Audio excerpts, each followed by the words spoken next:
So, guess what, everyone? I finally have a Patreon.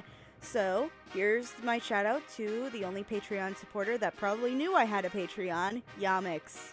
If you wish to be a Patreon supporter, please click the link in the description below. I post work in progress art, I post previews to my next review if I can, and also you will be able to have Patreon-only polls. That's something that can only be done by multiple people because currently the Patreon I have is being so honorable and saying, I am not going to be that egotistical fan that thinks the world revolves around me. So, thank you, Yamix. And thank you everyone who supports me either through subscriptions or through my DA watchers who watch me more on DA than for my videos. Either way, thank you all for supporting me, and please enjoy the show. There are many forms of dancing. Hip-hop, contemporary, waltz, and probably the one class every little girl takes at the age of 8. Tap dancing.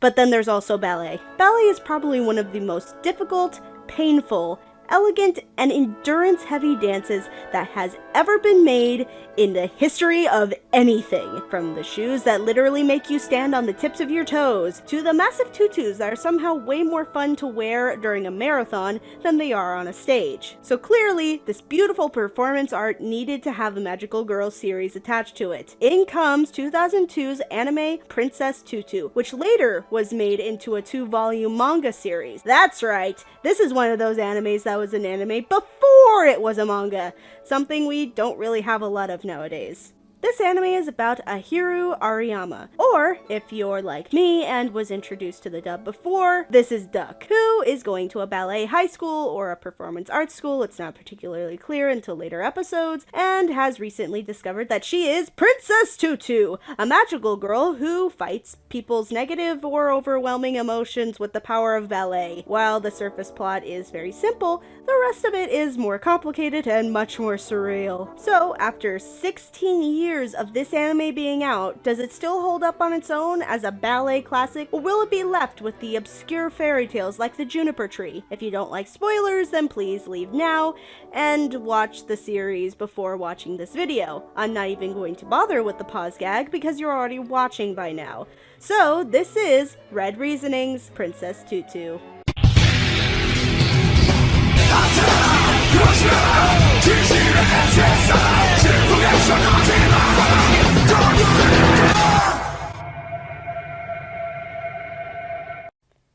Let's start this with, first and foremost, the plot and the way it's written, with the best way I know how. Ahem! Once upon a time, there was a guy named Drosselmeyer who was writing a story called The Prince and the Raven, but then he died before he could finish it, which made the characters upset because they had to fight forever at the climax of the story, because I guess the characters are sentient now. The Raven said, "You know what? Fuck this, I'm bored of fighting," then popped out of the book and decided to ruin everyone's day, presumably by playing the most annoying song in the world, to create misery amongst the people around him. But to stop him, the prince took out his heart, which apparently is made out of crystal to seal away the Raven. Oh, and Drosselmeyer is a ghost now? Or a character within the story that's outside of the story and just wants to finish what he started? It's super meta and confusing. Are you still with me? Good, because it's about to get much more confusing. So anyway, because of Muto, pronounced Muto, spelt Mytho, doesn't have his heart, he is now a hollow shell of himself. With Fakir, who we don't really get to know his backstory until like season 2 or the end of season 1, so for now he's just a really abusive roommate. And Muto's girlfriend, Rue, attending this ballet school. Enter Duck, who was head over heels in love for Muto. Remember her, the clumsy ballet student from before, who now realizes that she's literally a duck that was hired by Drosselmeyer to become Princess Tutu, probably the most perfect ballet dancer ever to find the pieces of Muto's heart to finally finish the story. But the big problem is that Duck can never confess her feelings or she'll pull a Little Mermaid.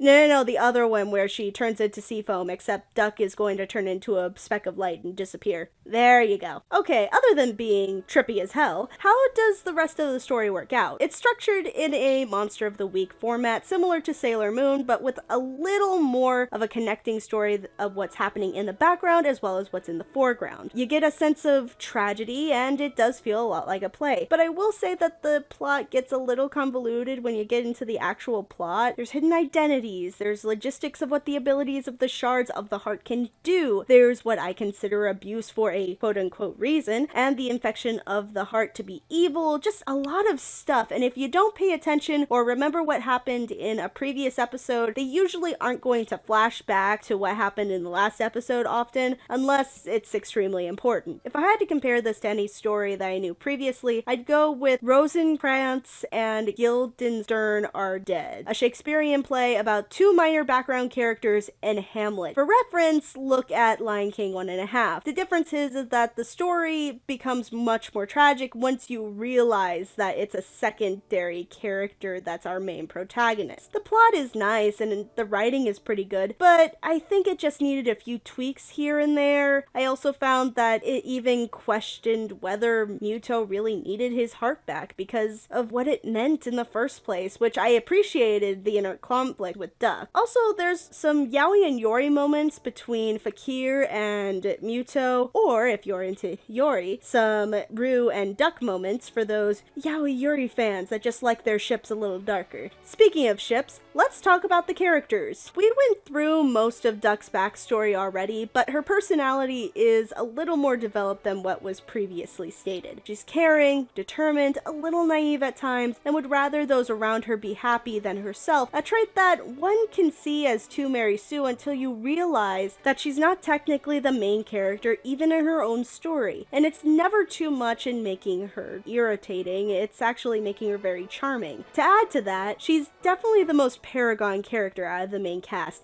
inspiring our second main man, Fakir, to step up in his role in the story.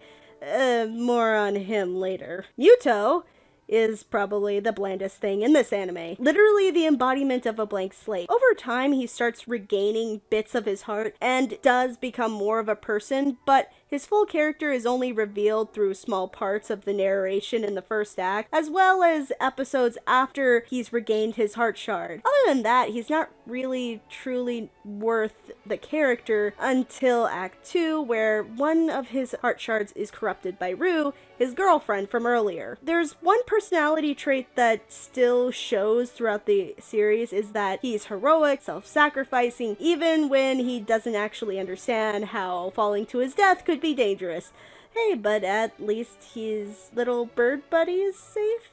Yay. Otherwise, he as a character isn't really that interesting. It's really his progression into a real boy that goes into the edge that he needs, but even then, it's not really enough for me. Then we have Rue. In the first half of the first act, she's actually pretty bland too, not really having any personality traits that's either positive or negative, but the reason why it works for her is because the more Muto gains his heart, the more we see this mask breaking off with Rue's complexion. Even in earlier episodes, we're clued into her true nature with the interactions with Fakir as somewhat of a brat with a black swan vibe to her. This, of course, works later in Act 2 and a bit of Act 1, when she literally is becoming Black Swan, or as the anime likes to call it, Princess Kurehi. She's bitter, somewhat controlling, but she does long for the love of Muto. The reason that she doesn't want Muto to gain his full heart, though, is because she fears whether or not he truly loves her after he gets his heart back. Oh, and also, she's apparently the daughter of the Raven from the story, and also the plot sometimes doesn't really make sense after this. This is the point where it doesn't make sense. Like, if your boss dad is the Raven and he's telling you to free him, wouldn't it be a win-win if you give all the heart shards back now? If he doesn't love you, then Dad can just kill him for not loving you. If he does, then you can rule together, especially since you've corrupted him with the infected shard. But then again, it's kind of implied that the Raven didn't really love him either and only saw her as a tool, and also kidnapped her from her family when she was a baby, so, Father of the Year, ladies and gentlemen! To be fair though, these are all based on fairy tales. Fairy tales don't make much sense anyway, which is why I'm not totally mad, just kind of questioning everything. Lastly, our antagonist turned anti-hero turned full-on hero, Fakir. So he's a bit of a complicated guy. I'll explain his story from reveal to the end of the story, so bear with me. Okay, so apparently, Fakir is Drosselmeyer's descendant, which means that he has similar abilities to Drosselmeyer, but apparently while that's true, it's also true that he is the reincarnation of the knight in the story that was cut in half from being killed by the Raven. So why am I telling you this before we get to his actual personality? Because otherwise, none of this makes sense. In the first few episodes of the first act, or season 1, Fakir is the biggest asshole ever, especially to Muto. He's cruel, possessive, sometimes just plain abusive to Muto, and to be honest, we're never given a straight answer until later in Act 1. If you're supposed to read into it, I guess you could assume that it's so Muto doesn't play hero all the time, and to be fair, Muto isn't the sharpest tool in the shed. Fakir's development can also be seen in one of two ways. Either Duck is slowly melting his heart, showing him that he can protect in a different way, or him embracing his heritage with the descendant of being one of the most infamous authors to ever live in this world.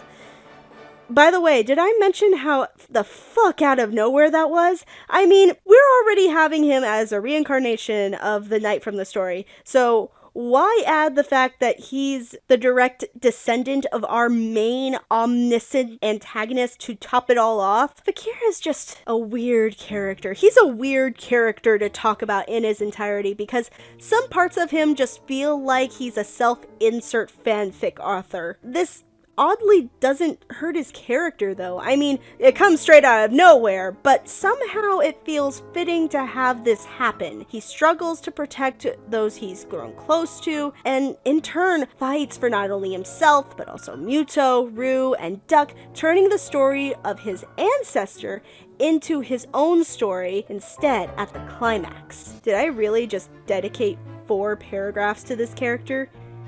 Jesus. So, long story short, you're either going to love this character or hate him. There's very few that have an in-between about him. And last but not least, Drosselmeyer. I think the best way to describe this character is as Discord if he was given less power and more of an audience member role than a participant. What we know about him is that he's extremely detached from the rest of the characters, which is understandable considering how he's no longer among the living, agonizingly cruel, and he's a bit of a troll. He'll tease and he'll give a helping hand once in a while, but only if it means to properly conclude the story. The side characters range from fun, lighthearted, to heart-wrenching and dark, to almost a bland case. The most lighthearted of these characters are Lilie and Pique, who are Duck's best friends, and wait!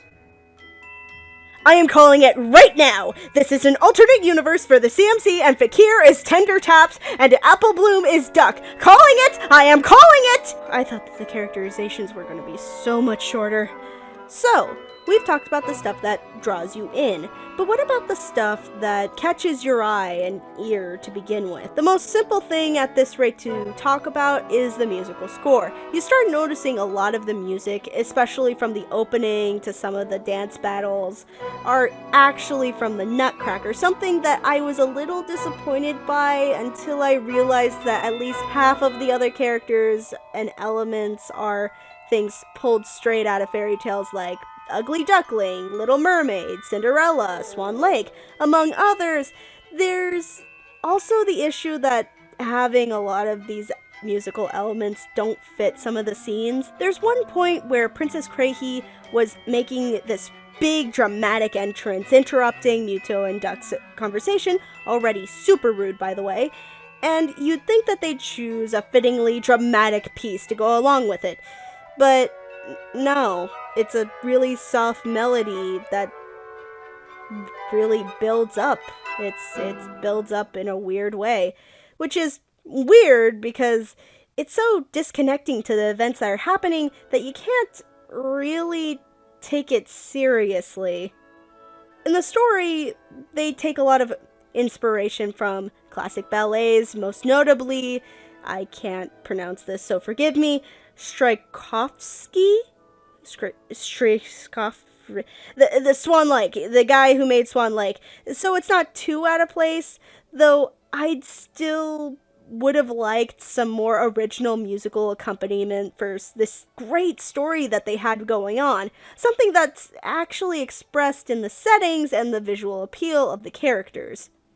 Each time a shard of Muto's heart is found, there's this new stage that appears to express what feeling each shard is supposed to be, and it's similar to how Shaolin Showdown transforms, except it's a lot more elegant and there's not an awesome battle, although when Crazy comes into the picture, they do become very similar to that brutal battle of elegance and rage. It's really beautiful to watch. There's also the way that they dance. But since I don't really have any professional opinion or knowledge of ballet dancing, all I can say is that it's pretty. The lines are very elegant, and while, yeah, sometimes they cheap out and only show a few poses that look really pretty, but usually they actually show full dance sequences that are extremely good at expressing how a character feels or how the battle is going. As for the overall art style, I thought that the way the characters were drawn were distinct enough to distract from the pretty generic school uniforms that we were presented with. From the contrasting colors of the hair and eyes to the different body types of Duck and Rue, well, different for ballet students. They're pretty fun to watch, and to see them visually contrast in similar ways as they contrast in personality was a lot of fun. The voice acting was pretty fitting too, but I think voice acting wise, the weakest one of them was Muto with his very soft spoken voice. It was too quiet. There were times where I had headphones on and I couldn't hear what he was saying because he was actually quieter than the background music. That's how quiet he is. Overall, what do I think of this entire show? From beginning to end, I really like it. As someone who doesn't actually like ballet, this is actually a really fun and dramatic way to present it. This is probably something that I'd watch repeatedly and may even use as something to introduce someone to what a deeper, more complex anime would be like. Like, here's Sailor Moon, now here's Princess Tutu, now here's Madoka Magica. Have fun with that! Otherwise, I think that it's a beautiful anime with fun characters and an interesting story. It's worth checking out. This has been your Future Evil Overlord, Crimson Glow, and... Hey, wait a minute. Huh? What about the ending? What about it? What did you think of the ending? Yeah, it's only one of the most perfect anime endings ever. According to Anime America, anyway. Oh, well, it's, good. It's just good? Well, yeah, it's epic because of the battle, the great sacrifices that are done for our main characters. The choreography was really well done. It feels like some of the characters' arcs are finished. It's beautiful, fulfilling, and it feels great about the rest of the anime, but... But, well, being the descendant of the author of the book didn't hurt the character of Fakir, but it did feel like it cheapened the ending as a Deus Ex Machina. There's also some of the arcs that were going on. Rue and Muto's stories felt like they ended on a high note, and it was basically retirement for Fakir and Duck, which felt nice as an ending, but I was just left with some questions about Fakir and Duck's life and what it would be like now. Does Fakir become an author, like it was hinted at? Does he and Duck become platonic life partners together forever? What happens after that? I suppose, though, that isn't really the point of the anime. It was supposed to be a conclusion to a bigger story that happened before the anime took place. So the ending was really good, and most of the things were fitting, but I was just left with questions that I wanted answered. While I do understand the need for a more complete ending, I'd like to think the fact that these characters' ongoing story still occupying your thoughts even now has got to count for something, eh? So, can I be done now? Sure thing. Okay, well, this has been your future evil overlord, Crimson Glow. And let's dance on! Hi everyone, this is Crimson Glow, your future evil overlord, as you already know, and I'm just here to thank you all for the lovely messages of me getting well. I recorded this in the progress of making the other video, which got deleted, and then I had to ask my partner in this of Spectre Sparks to edit the video if he had the time. Luckily he had the time. So, quick reminder, I'm reaching 1,000 subscribers soon. Yay! So this is going to be one of many videos that I hope to do in hopes that we'll get to 1,000 subscribers and a 1,000 subscriber special of a Q&A for everybody. If you guys want to participate, just comment below and ask me whatever questions you want answered. I'll try to pick up them as much as possible. Instead of in the previous video I said I would stop at 1,000, let's stop at 9,000, or not 9,000, that's weird, at 900 or 950, so that we can properly prepare for everything else, because this is pretty late, but at latest I'll have the 950 subscriber count be the finishing point for all of my questions to be had. Maybe I'll pick one or two in the middle of editing when that comes up, but thank you all so much for watching, and please like and comment and subscribe to all the things. And I'd like to thank all of the participants that were in this video. It was really nice of them to donate their vectors for this gag. If you like this, if the other people like this, then please PM me, comment about what you liked about it, maybe if you want to do it again. So let me know. This has been your future evil overlord, Crimson Glow, signing out.